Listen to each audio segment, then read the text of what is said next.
네, 아는 기자 시작하겠습니다. 외교안보 국제부 김민곤 기자 나와 있습니다. 자, 김 기자. 미국의 현직 공화당 대선 후보가 2달 만에 또다시 암살 위험에 처한 겁니다. 거기다가 전직 대통령 신분이라서 조금 더 충격적인데 이 사건 조금 더 면밀히 한번 정리를 해보죠. 네, 이번 사건 현지 시각 어제 오후 1시 반쯤 미국 플로리다주에 있는 트럼프 전 대통령 소유 골프장에서 벌어졌습니다. 당시 트럼프는 5번 홀과 6번 홀 사이에서 움직이고 있던 것으로 전해집니다. 5번 홀 그린 위에서 퍼팅을 하려던 참이었다는 함께 골프를 치던 지인의 설명도 있는데요. 이때 비밀 경호국이 골프장 철조망 사이로 나온 암살범의 총구를 발견하고 5발 안팎의 총격을 가했습니다. 현지 보도를 종합하면 경호 요원들은 트럼프보다 한 홀 앞서 움직이면서 위험 요인들을 점검하는 만큼 암살범은 7번 홀과 8번 홀 사이 외곽 철조망에 있던 것으로 추정이 됩니다.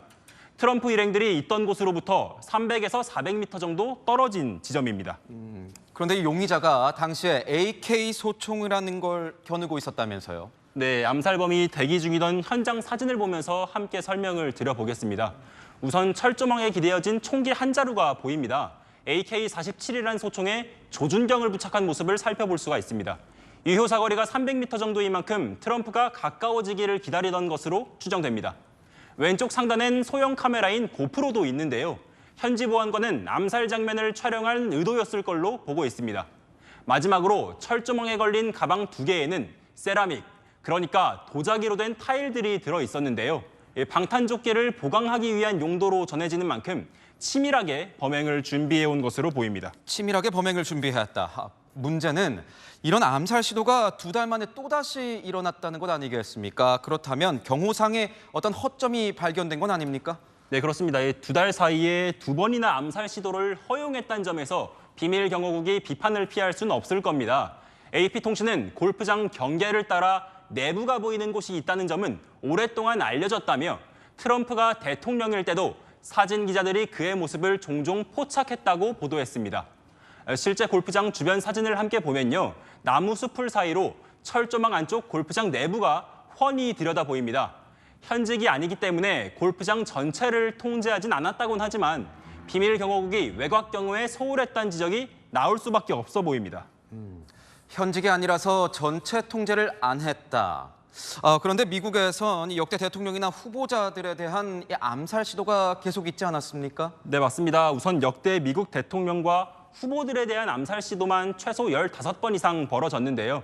재임 중 암살된 대통령만 4명에 이르고 미수에 그친 것도 4명입니다. 포드 전 대통령처럼 2번의 암살 시도를 경험한 인물도 있는 만큼 경호가 더 철저해야 하는 것 아니냐는 지적도 설득력을 얻고 있습니다. 지난 7월에 있었던 총격 후에는 이 트럼프 전 대통령의 지지율이 올랐습니다. 그렇다면 이번에도 대선 판세에 어떤 영향을 줄 수 있을까요? 네, 지난 7월 총격 사건을 다시 한번 살펴보면요. 트럼프는 바이든의 2%포인트 근소한 차이로 우위를 보이다가 사건 직후엔 지지율 차이가 5%포인트 가까이 벌어졌습니다. 결국은 민주당 대선 후보가 교체되는 중대한 결과를 가져왔습니다. 다만 이번 사건은 당시만큼의 파장은 없을 것이라는 분석도 나옵니다. 7월엔 유세중에 총격이 벌어져서 모든 과정이 생중계됐지만요. 이번 사건의 경우 현장 사진이나 영상도 공개된 게 없다는 차이가 있습니다. BBC 방송도 이번 사건은 지난 7월만큼이나 감정적으로 다가오진 않을 수 있다고 분석하기도 했습니다. 네, 지금까지 아는 기자였습니다.